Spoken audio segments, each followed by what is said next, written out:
Ladies and gentlemen, welcome to At the Movies. I am your host, Positively Pat Sims, and this is our second episode of At the Movies, so thank you very much for joining us. Thank you for supporting At the Movies, and tonight's going to be a fun one because we are going back in time. We are going back to the future. Ladies and gentlemen, we are going to the 1980s, the decade I grew up in. You're talking about the decade that introduced the world to a true superstar. And didn't introduce, but really established in Arnold Schwarzenegger, gave us Sylvester Stallone. We got to see some really cool stuff in the 1980s. It was also the year, if you guys haven't seen the movie yet, it was the year that Michael Jackson became arguably the biggest star in music history. Great decade. Great decade. And we are going to be giving you our top 10 movies from that decade. And this was so challenging for me. I don't do well on legitimate top 10 lists. Like, I don't. I do well on like made up stuff because then it doesn't matter. But top 10 lists for like movies and stuff, I have such a hard time narrowing it down. I have 10 I have 10 honorable mentions. That's how hard this was for me, and there's still many, many more I could have listed. Mm-hmm. And I want to introduce you guys to my co-host for this evening, ladies and gentlemen. Say hello to my little friend. I'm bigger than you. What are you talking about? Speaking of the 80s, that was Scarface. Ladies and gentlemen, I give you the one and only Seth Sims. Good evening, Seth. Raw. That's it? Just raw. Yeah. For you, it was hard to pick because you just like all of them. For me, it was hard to pick because my first like 3 times, I got the wrong decade. I did 90s, and then I'm like, wait a minute, is it just 90s? And then I made a whole list of just top 10 favorite movies, and then I realized I had to make 80s. Well, here's the deal. So I've got so pretty much my top 10 list is almost last minute. Almost. It's last 30 minutes. So you know how hard it was for me? Howard the Duck isn't even in my honorable mention. Oh, gosh. You know how crazy that is? That it's not, because I have to legitimately take into account whether it's actually a good movie or not. Oh, my gosh. But the live chat's already going. You know what should be on your list? The original Masters of the Universe movie from 1987. That was not going to make my list. You know, people have a soft spot, to be real. People have a soft spot for that movie. I kind of, the only thing about it I like is Skeletor. Frank Langella, I think his name is, as Skeletor. He's the only thing about that movie I even kind of semi-like. Everything. Isn't he technically. Uh-oh. What'd you do to me? I didn't do anything. Why do we keep. Here, hold on. I'll do this. I unplugged you for a second. Hold on. And now I can't plug you back in. Okay. Yeah, just speak up. Try it now. Okay. I think that worked. Yeah, you're back. Okay. There we go. All right. So anyway, no, I didn't like the movie. I didn't like the story. Yeah. It just was bad. I'm looking forward to the new one. Wasn't Skeletor technically a human in that one, though? No, he still was a. Oh, okay. It was just makeup. It's just the best. Yeah. That they could afford, which was like $50. But anyway, the chat's already going crazy. It looks like Chris Hall's here. Welcome, Chris. Good to have you on here. I think it looks like Chris may have implied that he was he didn't watch our first episode because he didn't want Mario 2, the Mario Galaxy movie, spoiled for him yet. So good call there, because basically we talked nothing but. You need to get his name straight. He's actually a Chris Hall number 5. Right, Chris Hall number 5 because of Short Circuit, because there's 5 Chris Halls. 5 Chris Halls, that's your company? That's crazy. Like, that's a lot. My wife, obviously, in the chat, also bringing up Short Circuit. Batteries not included. Rain Man. And then OMG, Lost Boys. So the live chat. I forgot about Teen Witch does Short not Circuit, count but, as one of the best movies of the 80s. But I think that would have been top 11 if I remembered Short Circuit. All right. Well, Seth, I've also got a loyal listener and frequent guest on the program, Benny the Jet Scala from WANT.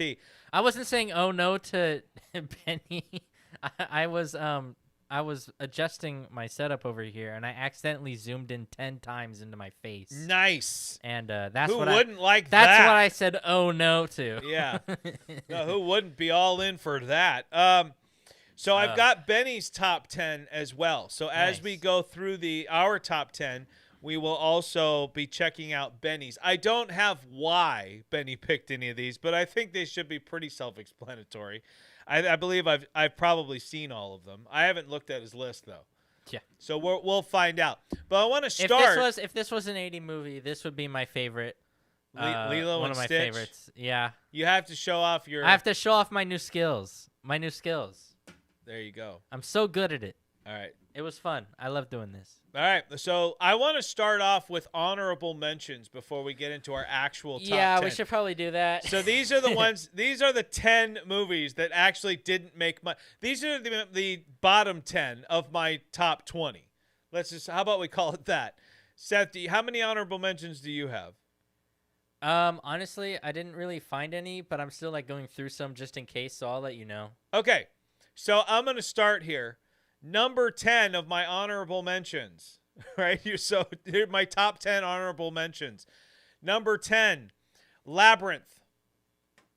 Jim Henson's film starring David Bowie and a very young Jennifer Connelly. It's always been one of my favorites growing up. The music is great. Seth's not even paying attention. I am, don't worry. All right. Seth, do you think that's a decent honorable mention? I think it's okay. All right. How about this? Number 9. And chat, tell me if you think these are good honorable mentions or if they should have been in the actual top 10, which I haven't even gotten to yet. Number 9 honorable mention, The Land Before Time. That's a the pretty animated good one. film. That is, if you were alive. That's definitely an honorable mention instead of a top 10, though. I think, Seth, honestly, I think there are some adults, your mom might be one of them, who might put Land Before Time in that top. I think if you were alive when it came out in the theater. I think that would definitely affect it, but I think it's because all the good movies when I was growing up were starting to get into that computer animated stuff. Right. Or they were just hand drawn stuff, so that was most of my childhood movies was all that kind of stuff. So maybe. So wait, what's fighting words? I think saying Land Before Time is honorable mention. Maybe, or maybe she's still going on about your not Teen having Witch. Land Before Time as top 10. It's I gave it honorable. It's a top, wait till you see 20. what else is in my honorable mention. You might be shocked. You know what's not even in my honorable mention? Like I said, Howard the Duck. You know what else isn't in here? Beetlejuice. I thought that was the 70s. Beetlejuice isn't in my top 20. No, Beetlejuice was 80s.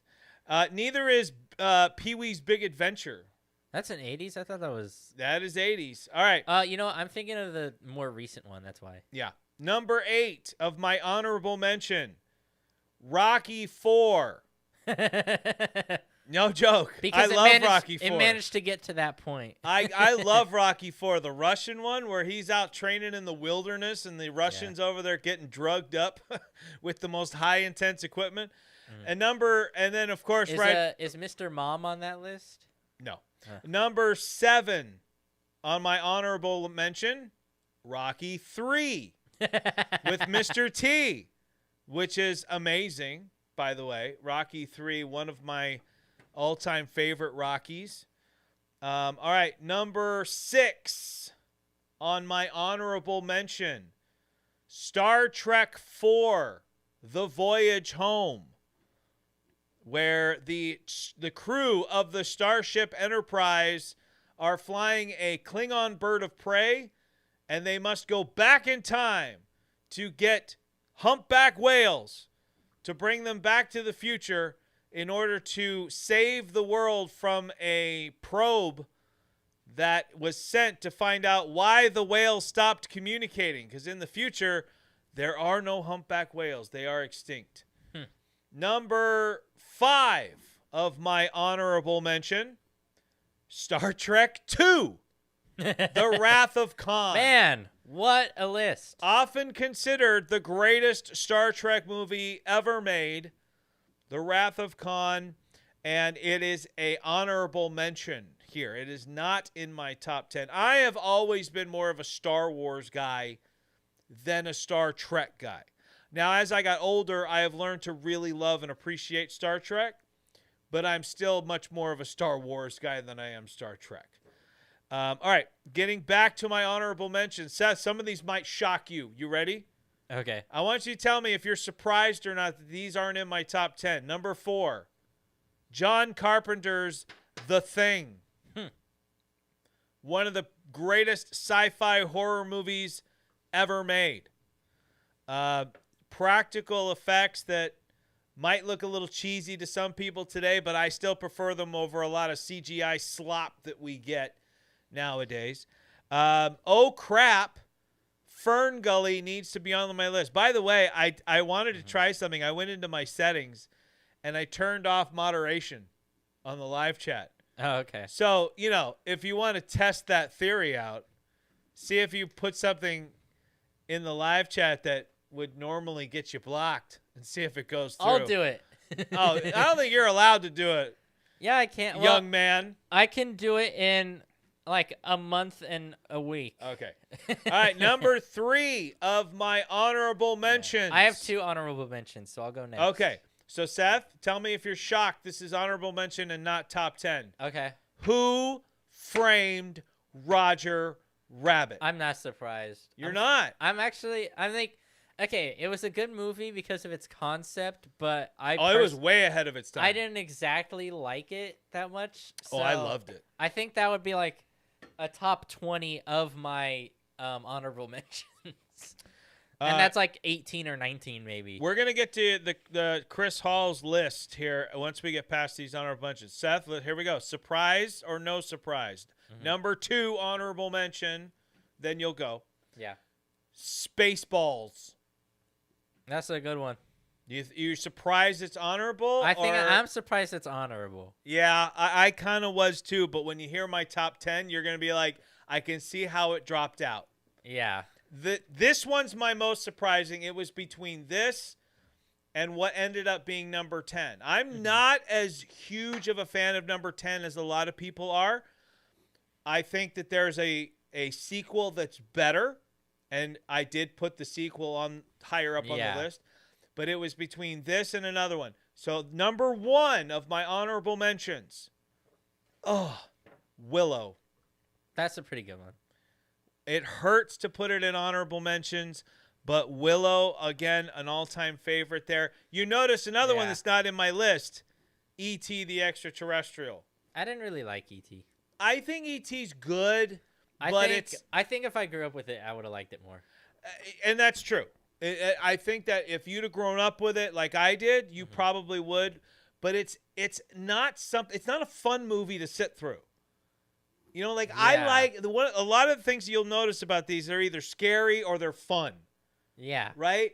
Like I like scary. The Thing is scary. But like E.T., it was more drama than anything else.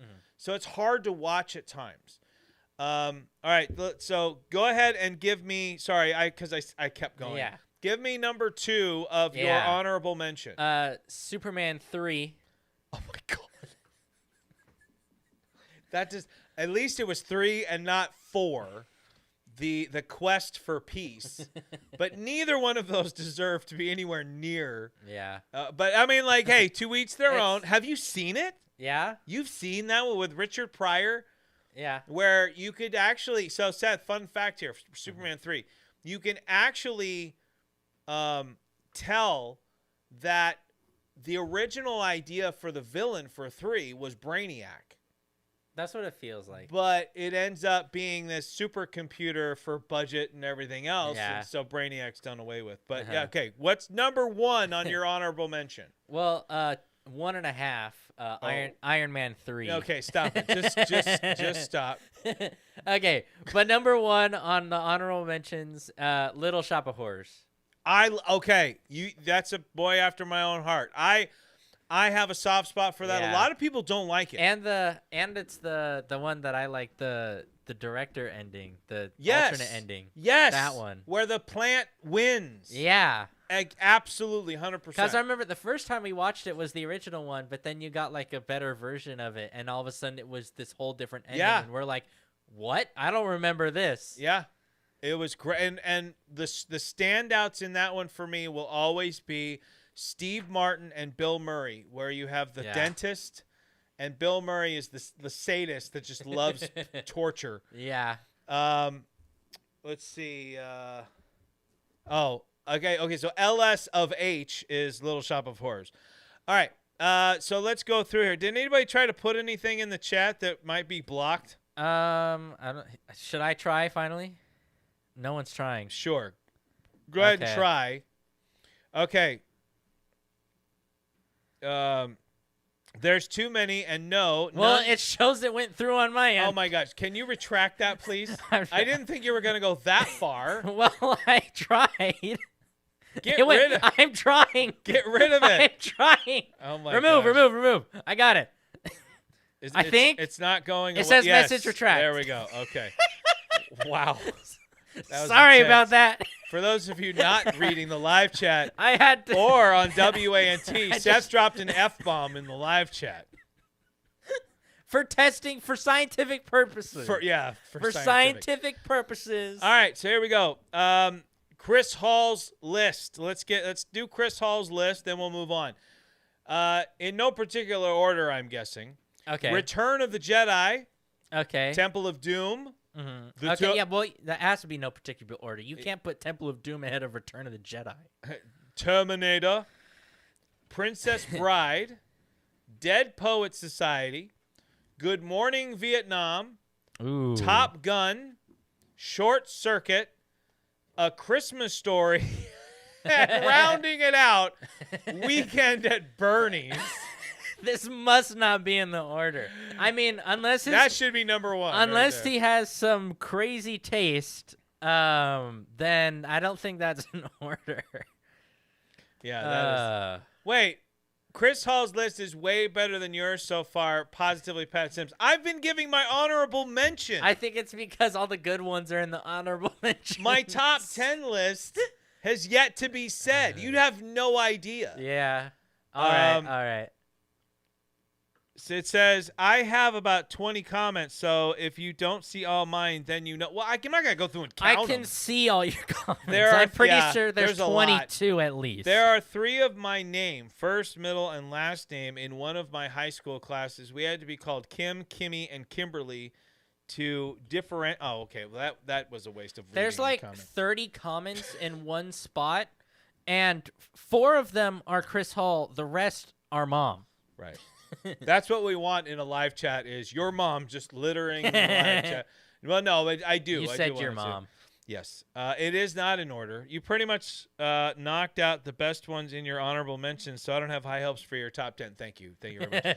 All right, but our good friend, frequent guest on the program and loyal listener on WANT, he's also a WANT DJ.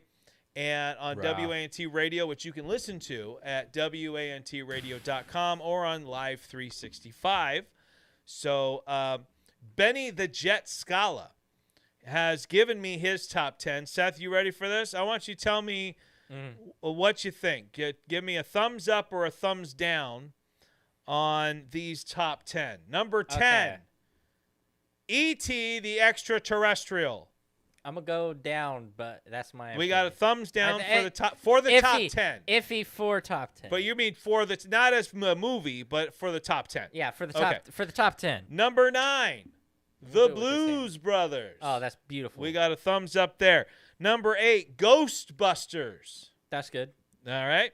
Number 7, a movie I kind of forgot about. Arthur. Arthur, he does as he pleases. I'm going to say no. All right. So number 6, Ferris Bueller's Day Off. Yes. Yes. Now, I'm going to say this right now. I might get lambasted for this. I think Ferris Bueller's overrated. And again, maybe it's because as I get older, the movie's just not as fun or funny anymore. And I just start hating everybody. Like, I don't like Ferris. I don't like his friend. I don't like his girlfriend. I like the guys that steal the car and go for a joyride. Right? Like, I don't know. Like, maybe it's because I've changed. When I was a kid, I loved it. I don't like them entirely, but I still absolutely love the movie. So like, I think the principal is absolutely right. I think the sister is absolutely right. But it's like, it's not because I'm exactly where you are. Like, they're right, but it's just so funny to me. Like, the way, because you're the age group they're going for. Like, you're exactly the age it's group. like, oh my gosh, he's awful, and it's like they just totally fooled the principal and made him feel like he's a horrible person. But that was still really funny. Right. I mean, I get it. What happens to the principal is funny, especially when you find out that he's a pretty horrible person in real life, and you're like, okay, yeah, he deserved it. All right. Maybe. So here we go. So number 6, you're good with. Number 5, Eddie Murphy and Dan Aykroyd, Trading Places, which you've probably never seen. I thought we saw Trading Places. I haven't watched this since long before you were born. I thought we saw that one. I'm not sure. You might have on your own. We've seen a lot of ones where two people just randomly swap roles in life. That is the 80s. Yeah, there's a lot of those in the 80s. Like, we've watched like 4 or 5 of them. Like 3 of them were like just normal, like swapping roles. One of them was like they swapped lives, and then another one was they swapped bodies. Like, it was just like, that's just all 80s stuff. It's just swapping. Well, how about number 4? I'm pretty sure you haven't seen number 4. If you have, I'll be surprised because it wasn't with me. Okay. Number 4, Fast Times at Ridgemont High. I did see that one at school. Did you really? They showed that at school. What'd you think of it? It was pretty good. Is it a thumbs up, thumbs down for top 10? I don't remember too much of it, so I'm gonna say like iffy. I think from what I remember, it's okay, as a top 10, but not like promised top 10. I think so it's right there. I think it's definitely a product of its time. Yes. Right? Like, it's definitely, like, if you grew up during that time period, I think you would still like it more. It's kind of like it's kind of like that same boat of like E.T., but like kind of closer to, like, it's kind of closer to being acceptable. Right. Well, I think you're gonna give a thumbs up here for number 3, Back to the Future. Oh yeah. Right. Number 2 from Benny the Jet Scala, WANT Zone, Caddyshack. Oh yeah. Yeah, that's good. And number 1, I'm kind of surprised looking at this here because it's a great movie and I love it. Number 1, though, Kevin Costner's Field of Dreams. Mm-hmm. If you build it, he will come. Oh, wait, hold on. If you build it. Oh, no, that didn't work either. Oh, it's because I got to turn this up. Okay, how about now? If you build it, he will come. I just added a little bit of reverb on there. All right. Yeah, that one's top 10, definitely. All right. Very good. All right, guys. So we've gone through everybody else's. We need more female lists. No one gets mine. Yours was bad. I mean, like, besides Teen Witch, I think I liked pretty much everything you said. Yeah. Short Not Circuit. my top 10 on what you said. Well, I think half of the ones you said probably would have been on my top 10, but I just didn't know they were 80s movies because my list came from the top results of Google when I searched up 80s movies because I didn't know what came from the 80s. And I felt, I'll be honest, like I had Christmas Vacation on my list for a while, and then I thought I would only watch that at Christmas. Yeah, I tried to stay away from ones where like there's certain ones where like I like them and they would be top 10, but they're like seasonal top 10s. These are ones where like if you told me 10 days, 10 movies, these are what I'm watching no matter what time of year it is. Right. Now, and that's why Planes, Trains, and Automobiles didn't make it on my list, which I feel bad about. Which that one was really close because I could watch that without it being seasonal, but it just didn't make it. I did have Land Before Time in my honorable mention. Mannequin, which is in my wife's top 10. So I could watch Mannequin anytime, any place with my wife. Yeah. I don't think it's one I would watch on my own. But I will absolutely. I suck, sir. Why am I getting? I'm like trying to like be all nice here and be like, for my wife, Yeah. I would watch that one anytime. What's that one you've watched recently though? The Pay It Forward or something? Yes, I love that movie, but that's not 80s. I didn't think so. I was just. I mean, it looked like it could be, but I wasn't sure. Oh yeah, Pay It Forward is, I think, a very underrated movie. It did not get a lot of love for It's some reason. because of the violence. Kim woke up and chose violence. Yes. That's what Chris Hall says. Pay It Forward is amazing. Yes. All right. It's amazing. Guys, it's time for us to get into Yeah. our top 10 list. I'm going to start with Seth. We're going to go back and forth. We're going to give start at 10, work our way up, give a little bit of an explanation as to why, if we have any that are going to repeat, which we probably will. Yeah. We're not going to say anything. We're just going to keep going. Yeah. So, all right, it's possible to have days that I don't ? Oh, I get it. Okay. Seth, number 10. Spaceballs. Oh wow, that came out weird. What in the world was Spaceballs. that? Spaceballs. Yeah. Okay, and why? Because of Spaceballs. Okay. You can't I'm you gonna- can't do your pro wrestling logic here. Okay. What makes I think- this a top 10? Because of all like the literal jokes. Like it's the comb the desert, and then they're combing the desert. We with ain't found giant combs. Are you sure we're doing this right? He said comb the desert. Right. That's what we're doing. Yeah. That's why. Like I love literal jokes like that. I always like a movie that's highly quotable. And yes. Spaceballs is highly quotable. Yeah. I also like when they do like the what it's looking into the future because they have their own movies. They have the VHS. Yeah, they have of the it. VHS. Well, I like that. When does this happen in the movie? This is now. You're looking at now. Yeah. That was so good. Yeah. Yeah, Spaceballs, the videotape. Yeah. Imagine if it got a video game. Yeah, well, one of the deals I know for Spaceballs was that George Lucas gave them the okay to make fun of Star Wars and do it and everything, There's just but no they were not merchandise. allowed to make merchandise. Yeah. Which I thought was kind of weird. Like, if I were George, I would have been like, yeah, go for it. And you can do all the merchandise you want, but cut me a little bit in on it. Yeah. Like, give me a percentage of Which it. I wonder what the new Spaceballs deal is. Like what? Yeah, what kind well- of stuff? Because they have to go through Disney. Yeah, now it's for not Star George Wars. anymore. I have a feeling Disney was more on my end of it, where they're like, yeah, make all you want and give us a percentage of it, and we're gonna make bank. Yeah. So, all right.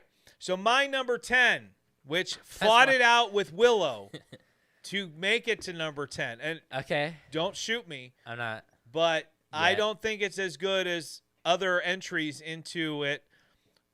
Raiders of the Lost Ark, Indiana Jones, the original, the first. I do love the movie. I love all these movies in my top 10. But Raiders of the Lost Ark, I mean, without it, we don't get the sequels. Yeah. And but Raiders was just, and here's the thing, like I made fun of Dial of Destiny after it came out because it just wasn't fun. Yeah. Dial of Destiny I did not think was good. I didn't like it because Indiana Jones is always fun. Yes. And even in its most serious moments, it gets back to being fun. The end of this Yeah. movie is a little frightening, the way that it ends, but it's all around, it's a very fun film. Yeah. So that is why Raiders comes in at number 10. It's also a very, very cool Disneyland ride that was unfortunately closed when we went. Bummer. All right, Seth. Darn. Oh, wait, hold on. Spaceballs is one of the top 10 overrated movies of all time. Liar. According It to is your not- mother. It is not overrated. It is underrated. Maybe you could do a show of overrated movies sometimes. I have thoughts. We'll definitely have to get your mom in on an overrated movie thing. Yeah, that's not a thing for me. I can't judge overrated movies. I think Spaceballs is pretty much rated. I don't think it's underrated. It's rated. I don't yeah. think it's overrated. It's rated. I think like The haters have their points. The people who love it have their points. I think it's across the board. That could It's change well after the rated. new movie, but as of right now, it's rated. See, and that's the thing. Like when you have a legacy sequel like this, which means it's a movie that takes a long time to get a sequel, I'm always worried the sequel is going to damage the legacy of the first one. Right? So, yes, there is a new movie, and Mel Brooks is involved. So that's a good thing. But he's not. But he's not writing it. He's not like. I think he'll be yogurt, right? Oh yeah, and yogurt. stuff. But I thought it was soda. No, yogurt. Okay. And he's President Scroob. Yes. So all right. So Seth, number 9, take it away. The Naked Gun. You were just a man after your mother's heart. You go from Spaceballs to probably her least favorite comedy of all time. What do you mean least favorite? That is like the best. I think it's funny. Well, you have to. It's amazing. The first it's one, hilarious. The first one, I really realize, and then it just gets worse and worse from there. Oh, but that first one, first one's awesome. Watching O.J. Simpson get taken out as often as he does is hilarious. Yes. But there's a lot of funny stuff in there if you like absolutely stupid humor. As a comedy, it's definitely a top 10 comedy for me in the 80s. I don't know for me, though, if it's a top – I mean, it's obviously not a top 10 movie. Yeah. But if it's not even in my honorable mention. I think what also makes it funnier is because, like, sequels of movies that OJ was in, they always, like it's always, like, supposed to be the kid of OJ's character, and they look at OJ. Oh, like, yeah, so yeah. it's like – I need to give the sequel another shot because I think I got through like 3/4 of it, and then something came up. I had to do something, so I kind of tuned out for the last part. But there was some funny moments. It was good, yeah. The snowman. It definitely wasn't like the old one, but it was definitely good, yeah. Yeah, the snowman part, I remember that was kind of funny. I remember that. My wife really throwing the gauntlet down here, having if we say we like Spaceballs, and she's like, oh, it's overrated. And she knows I like Beetlejuice 2. And she's like, I hope it's better than Beetlejuice 2. And it's Beetlejuice. All right, number 9. Little out of left field here, pun intended. But it is my favorite sports movie of all time. And it is from the 80s. I've seen it several times. Bob Uecker is one of the greatest sports announcers ever. Ooh. Ladies and gentlemen, number 9 for me is the Charlie Sheen classic, Major League. Major League's really good. Major League. I didn't know. That's another awesome. one where I think it would have made it if I knew that was an 80s movie. I don't think enough people have seen Major League. I don't think so. I think more people need to see that one. I agree with you, Seth, and no one in the chat can tell me any different. Major League is deserving of a top 10 spot on my on my list. In the chat. All right. Can tell me. Seth, give me number 8 for you. Good one from Tom Hanks. Big. That's a good one. It's a good movie. Amazing. Can't deny it. We just watched it recently. The one where I said, imagine if this one goes into the movie where Tom Hanks is messing with your microphone. Is the toy tester. Yeah. That's this movie, Yeah, that's Seth. this movie. The only thing about it is, again, as you kind of get older, the movie gets a little creepier. When you always think about, realizing like, an adult is trying to date a kid. Because you know that Josh is actually a kid. Yeah. And it's kind of like the whole Shazam thing. Yeah. Where when you realize that Shazam is just like a 12-year-old. Yeah. You know, it's a little weird. But Shazam didn't have anyone trying to do anything. No, he has a thing for Wonder Woman, doesn't he? But yeah. He's trying to do stuff. It's more of the violence of killing a kid, trying to kill a kid that's a little awkward. Oh, and then you get into Injustice when Superman does kill Shazam. Ouch. All right, my number 8, which I think is deserving.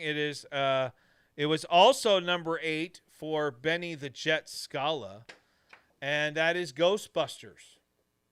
Mm-hmm. Ghostbusters, like I remember seeing it in the 80s when I was a kid, and I remember thinking, like, this is like the greatest thing ever. It mixed. I've always been a big fan of comedy and horror. I mean, I like all genres, but this was able to mix comedy and horror together in such a fun and entertaining way. I absolutely loved it. And what a cast. Oh, yeah. I mean, absolutely amazing. Let's see.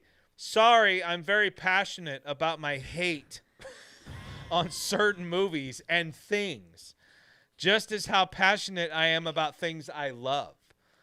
And I don't mean to judge. We could just make the whole show just reading this chat. I don't mean to judge or insult anyone at all, except for Positively Pat Sims. No, she didn't write that.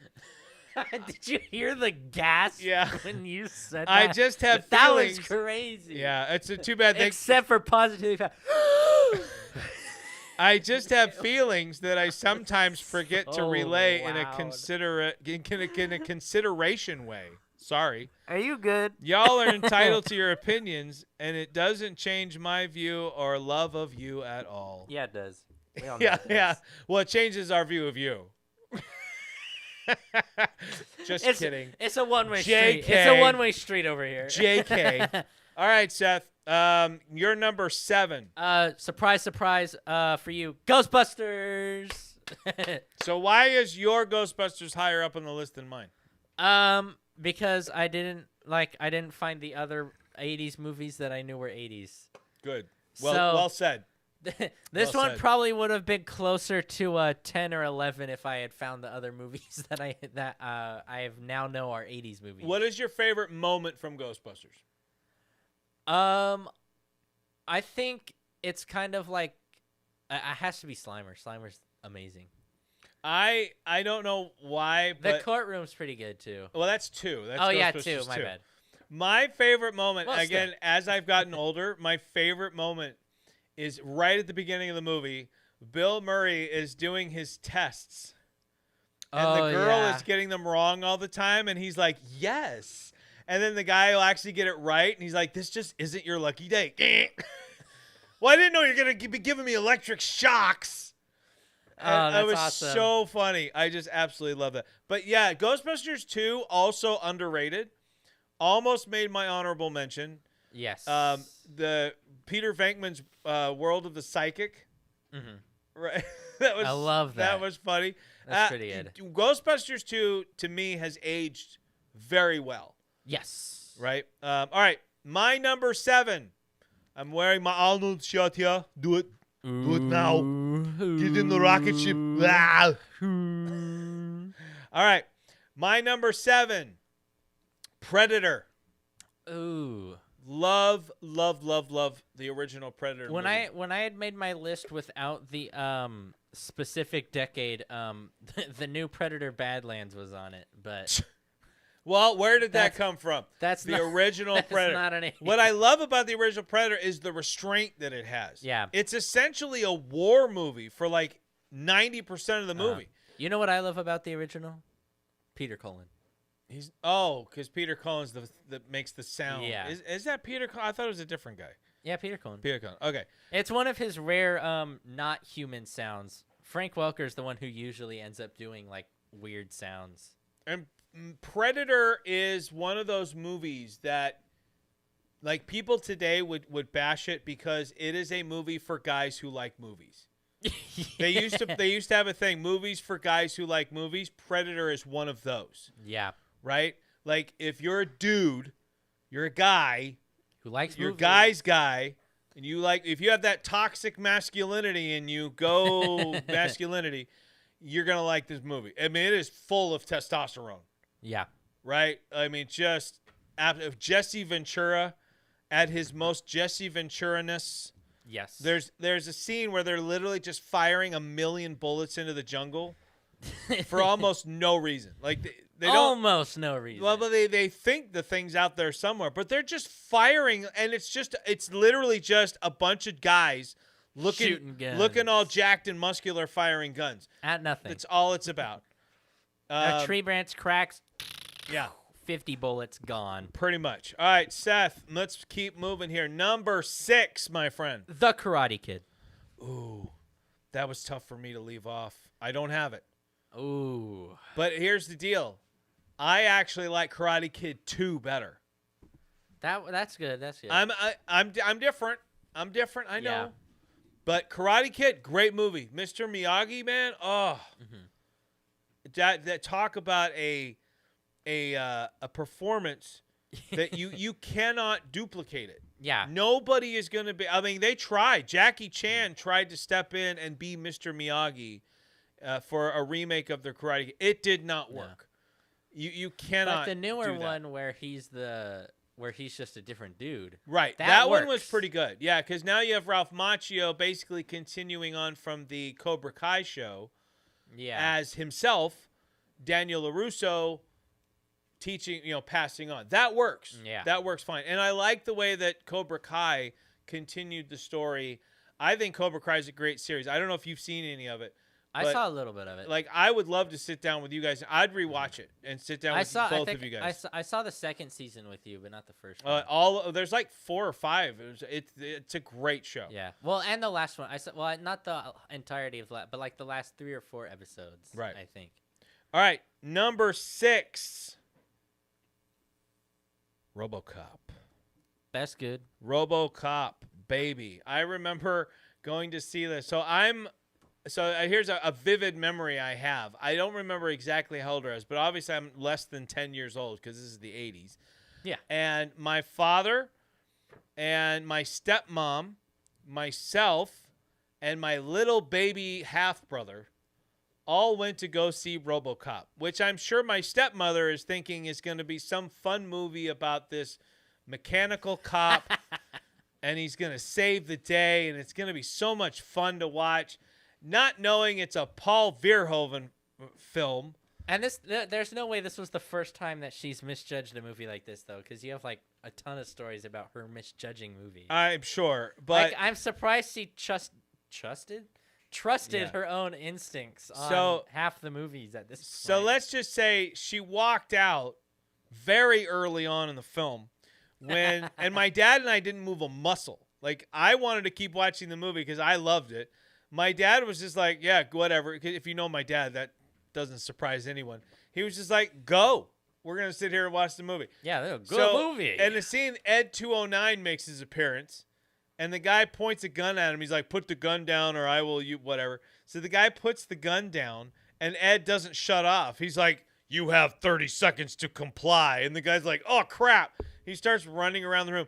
Well, the countdown begins, and then Ed 209 just shoots the crap out of the dude. Yeah. Right there. I mean, blood everywhere. You see all this stuff, and that's when she just got up and left. And I'm just like, yes. I mean, this is a movie filled with violence, like horrible violence. One guy gets doused in a vat of acid, and he's walking around with skin just melting off of himself. The one dude gets shot in the groin. Yes, which one of my favorite parts. Yeah, that's like he one of shoots the through best. the girl's dress and hits the guy in the nuts. Yeah. Great shot by Robocop. Which would mean either his stance was low or the dude is just naturally shorter than the girl. I don't know. But all right, that's number 6 for me. We are now in the top 5, ladies and gentlemen. Top 5 of our top 10 movies of the 1980s. Seth, give it to me. What's number 5? Thank you, Diamond. Get that tail out of the way. Field of Dreams. All right. I love that movie. Field of Dreams. That's Benny Scala's number 1. Yeah, I didn't think it was number 1, but it's a really good one. Yeah. Well, so my Field of Dreams, of course, the ending always gets me. Oh, yeah. With the dad. But I love when he kidnaps James Earl Jones.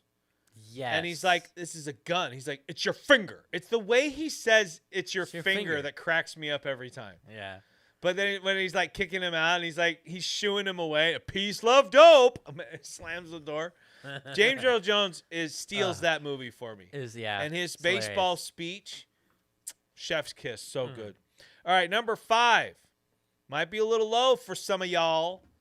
Back to the Future. Back to the Future is your absolutely 100% 80s movie, right? In the 80s, everything was like to the excess. And so when Marty comes back, one of the things that everyone nowadays is like, oh, like that was such a horrible way to end the movie. But it's like, no, it's the 80s. This is how you end movies. Yeah. He comes back, and everything he didn't just make his family better, right? It made his family like wealthy. Yeah. Now, I don't know how it made him wealthy, but they still live in the same house. But like his dad's an author, his mom's all looking healthy and everything now, and there's his truck, the truck he wanted. Well, is in the garage. they became wealthy, but that just meant all the wealth went into paying off of a bunch of loans and all these bills that they have. So they're better off, but they can't afford a better home. Right. It's like, we have this home, but it's not on a mortgage. But the thing about Back to the Future is it's such a fun movie without relying on like the things from 2 and 3. Yeah. Like 2 goes into the future, and you get all the cool stuff with the future. 3 goes back into the Wild West. Here you have the 80s and the 50s. And think about that for a second. Think about the equivalent of that today. Going from the 80s to the 50s was like, it felt like you were going to a completely different like century. Yeah. But if you were to do the same thing now, it means you're going back to 1996. Yeah. That's insane to me. Or, they went to last year. Where exactly is our flying cars, Elon Musk? Well, because they go back in time 30 years. Then in the second one, they go forward in time 30 years. Yeah. So they go to 2015. So we're 11 years past the time of hoverboards. Yep. And Jaws 32, whatever it was. But it's still fun to watch today. I guarantee, though, if we in the next 30 years, we'll still be closer to when Back to the Future was made than what the future of Back to the Future looked like. Yeah, pretty much. We're still gonna be right here, doing nothing. Nothing. No flying cars. Doing nothing. Right. No flying cars. No holographic signs that try to eat you. Oh, that's a bummer. Well, we already know it's not going to be because Texaco. I don't even know if Texaco exists anymore. Oh yeah. So that's one thing. But you can buy Gray's Sports Almanac. Yeah. But I don't think it's real. I think it's just like a prop. But anyway, I don't Seth, think we're gonna get automatic bottled Coke machines in stores with holographic TVs. Oh, you mean you got to play with your? Oh well, that's kind of. Oh, you mean you got to play with your hands? Yeah. With the video game. I mean, think about where we are with that. I mean, we were on a pace to basically, we weren't going to have controllers anymore. Yeah. And then. But I would, for some reason, that went away. I would be disappointed if we got rid of controllers. Like, there's certain games where controllers are better. Yes. But like, I thought like it seems like we gave up on that technology. Yeah. Like I thought we were heading in the right direction. Like, cause me, like I started getting used to after things. the Power Glove. I think people started to lose hope. Oh man! All right, Seth, give me your number 4. You won't believe this. I maybe Iron Man 3. Back to the Future. Hey, man, I believe it. What a shot! I believe it. Back to the Future, number 3 for Benny the Jet. Number 5 for me. Number 4 for you. So 3, 4, 5. Yeah. All right. Well, my number 4 is now we're getting into like the four movies here that I could watch anytime, any place, anywhere. Don't care. Number 4, Back to the Future. I do have to be in the right frame of mind to watch Back to the Future. Like I can't just sit down and watch that anytime, any place. But probably 85% of the time I could. Number 4, Return of the Jedi. Ooh. Return of the Jedi is, to me, the most fun Star Wars movie of the original 3. Like, it's got, for me, like, the most action, the most adventure, the most rah-rah moments. Yeah. You know, like, the original Star Wars had one big rah-rah moment, right? Mm-hmm. This one just had so many things going on that, you had Jabba's Palace was a whole thing that was so much fun. Endor, I loved. I'm actually a fan of the Ewoks. I like the Ewoks. Yeah. And because they were made for me. They were made for kids. And I loved them. I grew up. I still love them. And you had the Death Star. You had another Death Star battle. Yeah. You had the throne room stuff with the Emperor and Darth Vader and Luke.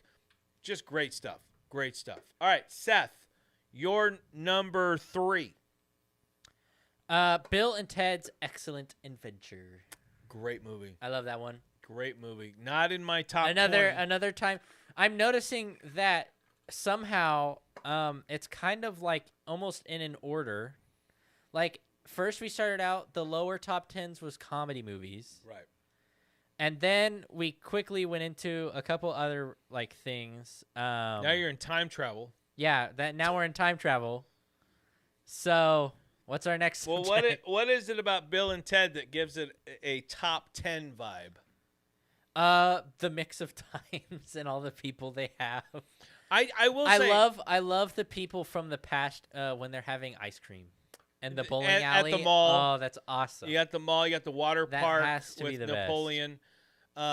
I will say this. I think what was really well done and what almost got it into my honorable mention is not just the time travel stuff, because that happens. We've seen that before. But it's the way that Bill and Ted interact with each time period. Yes. Like the way they interact with the Wild West. And I think one of my favorite kind of things, though, in the movie is that they still talk like, oh, rad. Right. And every timeline still understands them pretty much. They're still like, close enough. Well, Whatever. I like the way put them in the Iron Maiden, which is a band in our time. And they're like, yes. And then they're like, off with their heads. And they're like, bogus. It's not like, wait a minute. No. It's bogus. Oh, and we do get not the 4-letter F-bomb in this movie, but we do get the gay slur F-bomb in Bill and Ted's Exit, which I completely I didn't think anything of it. And all of a sudden, last time we watched it, I'm like, wait, did he just say what I think he said? Yeah. And before I thought bet you could say that in the YouTube live chat right now. Before I thought the craziest thing they said was medieval dickweed. Like I thought that was the craziest Yeah, thing. you thought that was crazy, and then gay happened. Yeah. All right. The gay. My number 3. All right. So I had Raiders of the Lost Ark as number 10. Seth, which Indiana Jones film, there's only 2 from the 80s, which one do you think is my number 3?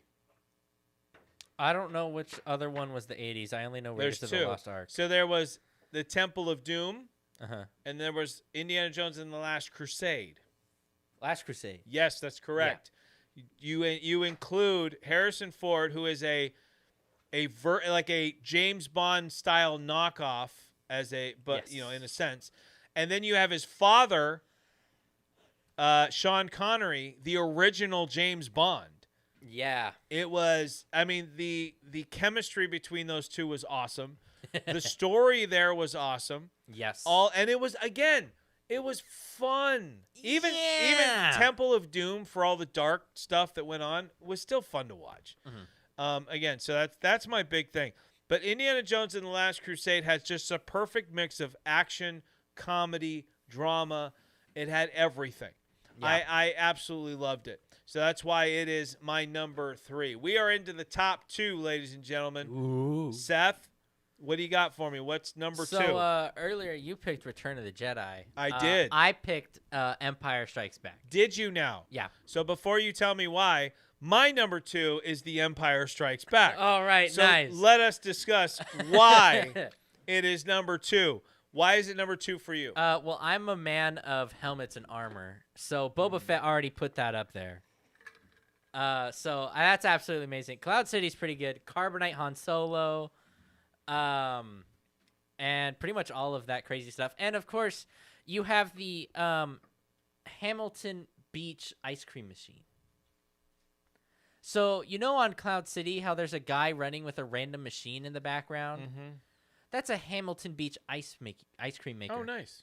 There's always little details like that in Star all the Wars. like you're like, oh, it has to be this important like generator thing. It's an ice cream maker, you know. They're like, run for your lives, ice cream maker. You can have one important thing. What are you bringing? Ice cream. What I love about Empire, I'll be honest with you. So, well, not that I was going to be dishonest with you, but the element that I probably enjoyed almost the most was the one that could have derailed the whole film, and that's Oh. Yoda. Yeah. Yoda, a puppet done by Frank Oz, known for Fozzie Bear, Miss Piggy. He'd worked on Dark Crystal. He'd worked on Labyrinth. Dark Crystal was weird. Dark Crystal is awesome. I almost made my honorable mention, but Labyrinth just beat it out. Labyrinth's good. Labyrinth Dark is good. Crystal was weird. Dark Crystal's awesome. Stop it. Fizzgig. Weird. Fizzgig, the little creature that Okay. just rolled around. That's pretty good. Anyway, Still weird. Yoda could have completely ruined the whole thing. Yeah. It could have looked stupid, but Frank Oz brought it to life, and Yoda became the epic, amazing, unforgettable character that he was. There was a lot of great stuff here, a lot of great drama, a lot of great suspense, but some good comedy. Not over-the-top gags or anything, but C-3PO kind of got a little bit more humor in him in this one. Yes. R2-D2, we could tell he was smack-talking under the beeps from time to time.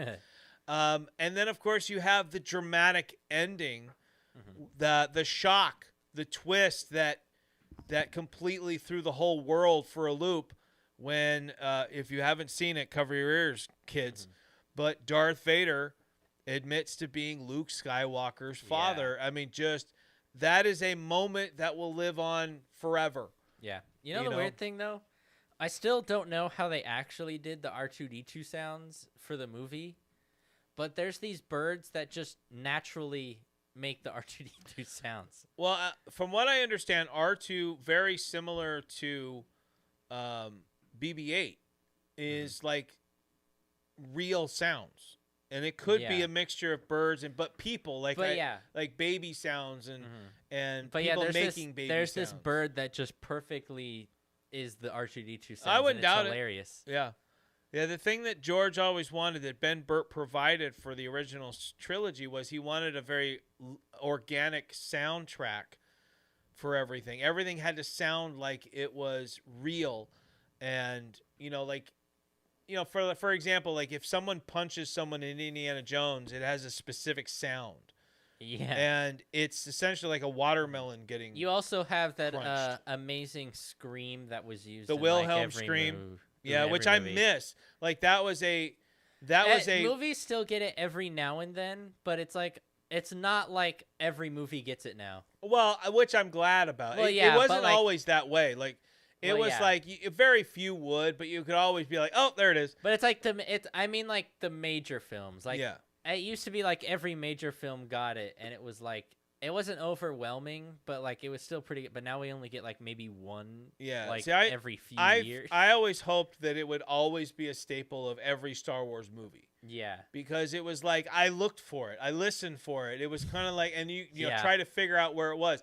Like in Avengers: Infinity War, it's there. Yeah. When Ebony Maw gets sucked out of the thing, it's very faint, like it's hidden almost, but it's there, and you Yeah. can hear it. So I like that. I like when they play I around also with like, that sound. I mean, obviously it's not Empire Strikes Back, but because it'd be the first movie. When the stormtrooper hits his helmet on the way. Yeah, that's the into original room. Star Wars. Yeah, The original, yeah. That one's funny. I Yeah. like that. All right, now we are here. We have arrived, ladies and gentlemen, to our number one. You should go first this time because we need to save the best for last. How do you know we don't have the same one? I know we don't. I promise you. Okay, how about this? I'm going to try to guess what yours is. You try to guess what mine is. That's a horrible idea. Why? Well, actually, I think I could You think you could what? guess it. You think you I can? possibly. Let me pull up 80s movies list again, because hopefully it's on there. It's on there. Okay. Okay. All right. So what do you think mine is? Hold on. Batman. Yeah. Okay.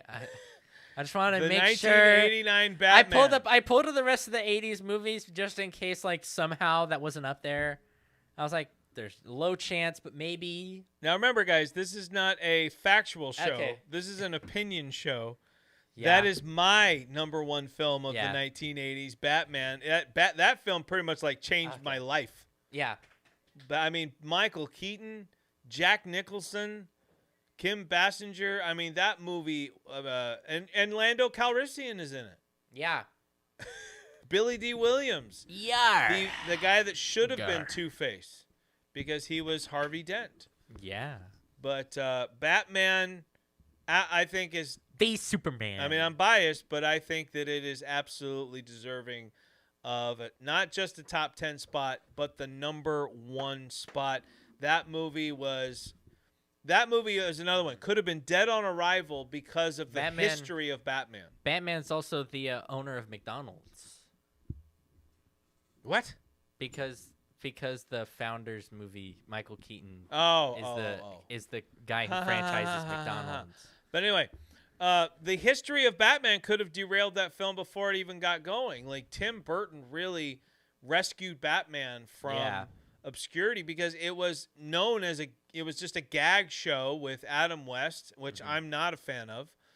And when I was a kid, I kind of liked it, but I just thought, why is Batman trying to be so funny? Yeah, I never understood it. You know what I want to see though? I want to see like people make concept art of Michael Keaton's Batman, of if he were to make like the alternate suits that were in the comics, like the rainbow suits, like or the special types of suits for special situations. Well, I know that suit. In my Batman '89 comic book series, they do show some of those. Ooh, they kind of like how in the Flash, they showed those alternate suits. Yeah. In the background, it's kind of similar to that, where you've seen some of those other suits in the background. But yeah, I want to see like those crazy, like a special scuba suit or something like that. Like those, I want to see kind of what people did with those. So there you go, guys. There's my top 10. I want to know what you think of my top 10. Is it a good list? Do you think that my reaction what is am I missing? What should not be in the top 10 that I gave? So I'm sure some people will have their thoughts. Leave them in the comment section. I'd say it shouldn't be there, but it's not It's not there. Land Before Time. What? Your mom said that. Well, yeah, I said it. I would say it shouldn't be there, but it's already in your honorable it's mentions. In my honorable mention. All right, so now I got to guess your number 1. Try me. All right. Well, let me ask you this: has it already been said at all? Yeah. Was it said by Benny? I don't remember. Was it said by me? Well, you had to have said it because, on your list, no. Oh. It was said by you because you read it from someone. Ooh. Okay. So I don't know who you read it from. I can't remember. All right. Well, we know it's not Spaceballs. Well, I already said Spaceballs. I doubt it's Fern Gully. What? I'm not going with Weekend at Bernie's. No. Short Circuit? No. Remember, I didn't know that was an 80s movie yet. Top Gun? No. I'm not a Top Gun guy. I'm just going to keep going through here. Princess Bride? No. No? Rain Man? No. It's your life story. Rain Man's decent. Rain Man's decent. Honorable mention. I don't think you've even seen Dead Poet Society. I might have. The Terminator? No. Okay, well, I got to go to Benny's because I don't think... Okay, so maybe it was on Ferris Bueller's Day Off. Yeah. Okay. I love that movie. That was Benny. Yep. Hilarious, amazing movie. What is the best part of that film? It has to be when they're impersonating the grandpa for the principal to get the girl out of school. That will always be the best part. That's hilarious. Not the float?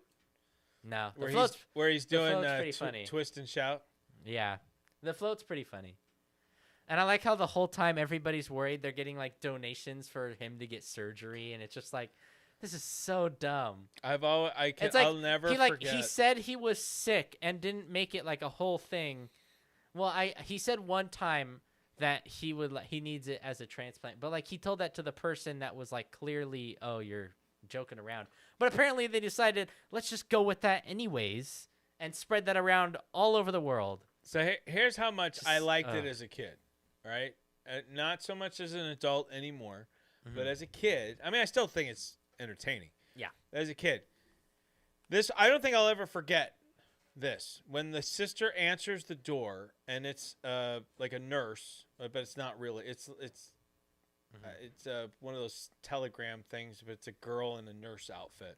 Yeah. And she says, I heard that you were feeling ill, headache, fever, and a chill. I came to help restore your pluck because I'm the nurse who likes to, and then she slams the door on her. Yeah. Because I always thought, like, is That was it always like funny. my first thought as a kid was always, is that really where she's going? Because my brain immediately obviously goes to the The F F-bomb. But like, what if it's something else? I'm like, I've racked my brain. There's no way there's any other word. Yeah. There's no way. I'm the nurse that likes to truck. No. Duck. No. Hey, I mean, they did have a truck, so. But then that means that the somebody sent him a hooker. Is that what we're talking about here? Well, I don't know. Maybe she decided, like, I'll give this guy a free chance. He's Well, cool. but here's the other thing. She's singing to the sister. So is she assuming that the sister's the one she's going to have She's to... a lesbian hooker. Whatever rhymes with pluck? She's a lesbian hooker. But, like, you can't rhyme pluck with pluck. That's not a rhyme. That's repetition. I came to help restore your pluck because I'm the nurse that likes to blank. That sounds like a match game thing. All right, next match game. Yeah, next match game, that's going to be where we're going. But you more can't reason. answer. You can't answer with the right answer. Luck. I'm the nurse who likes to give luck. Okay. It's because he was sick. She wants to give him luck. All right. Sounds good to me. What an innocent mind over So here. there you go. Our number ones. What do you guys think of our number one? Seth gives you Ferris Bueller's Day Off. That's amazing. Positively Pat Sims gives you Tim Burton's 1989 Batman. Batman. Ending the decade strong, in my opinion there. Yeah. But we got a lot of good stuff here, I think. I think we hit up a lot of really good movies. And if you guys agree with us or disagree with us, let us know in the comment section. Make sure you subscribe and follow us. Click that little bell to make sure you never miss out on any of our live shows that we do at the movies. Guys, on WANT Radio and right here on YouTube. Make sure you check us out every Tuesday night at 7 p.m. And then we have Warriors Unleashed, also WANT and YouTube, where we are live at 6 p.m. Pacific Standard Time, 10 p.m. Eastern, or 9 p.m. Eastern. This is 10 p.m. Eastern here for this show. I don't even know what movie you were talking about. I'm just here to rap. We were still talking about Ferris Bueller. All right. And then Saturday mornings is Warriors Unleashed is on Fridays is health, fitness, and mindset, inspiration to help you. And then we have on Saturday mornings, that is the greatest pro wrestling Saturday morning show on the planet, which is the Positively Pat Sims Show. And this week, Friday's show is going to be about the power of forgiveness and the importance of forgiveness in your health, fitness, and mindset journey.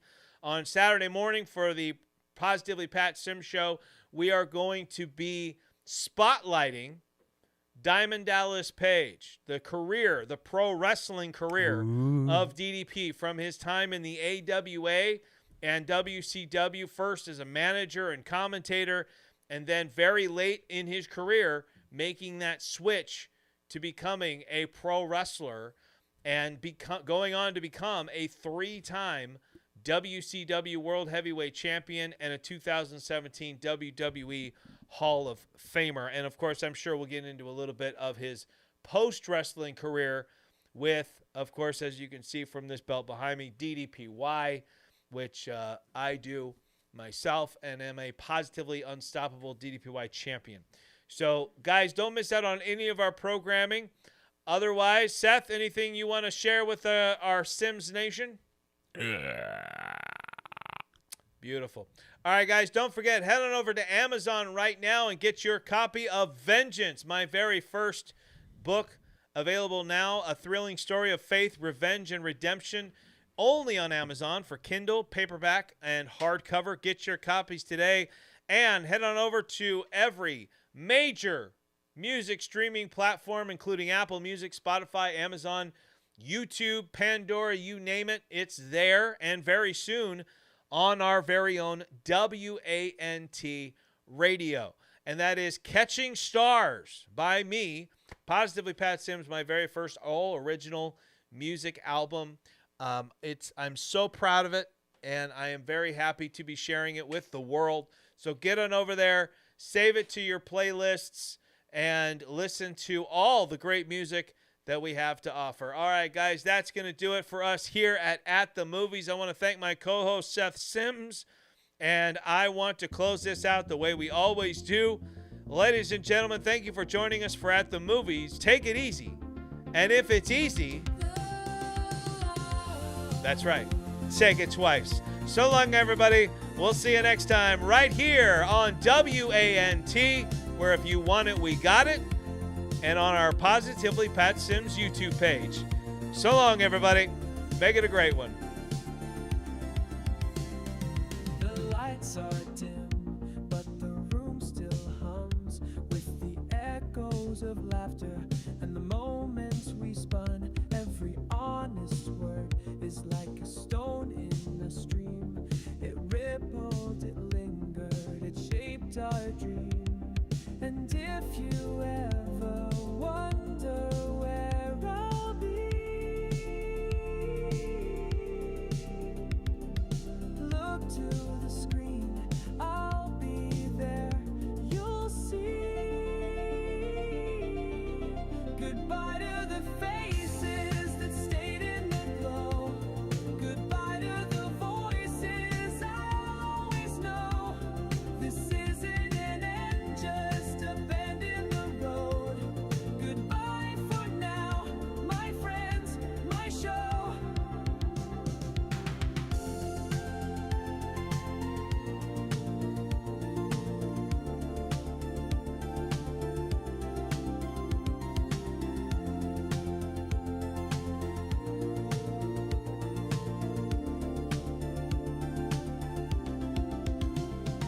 The cameras rolled and the stories grew. Each review a mirror of me and you. Through coffee stains and late night calls, we built a world behind these walls. And if you ever wonder where I'll be, look to the screen, I'll be there, you'll see. Goodbye to the faces that stayed in the glow. Goodbye to the voices I'll always know. This isn't an end, just a bend in the road. Goodbye for now, my friends, my show. The tape may stop, but the reel still spins. Every honest word, a place we've been. This goodbye's a whisper, not a shout. Just know you've been what it's all about.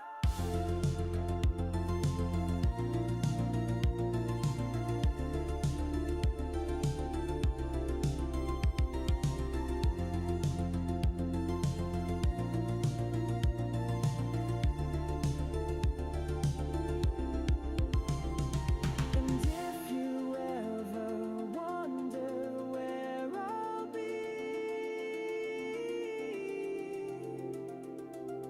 look to the screen.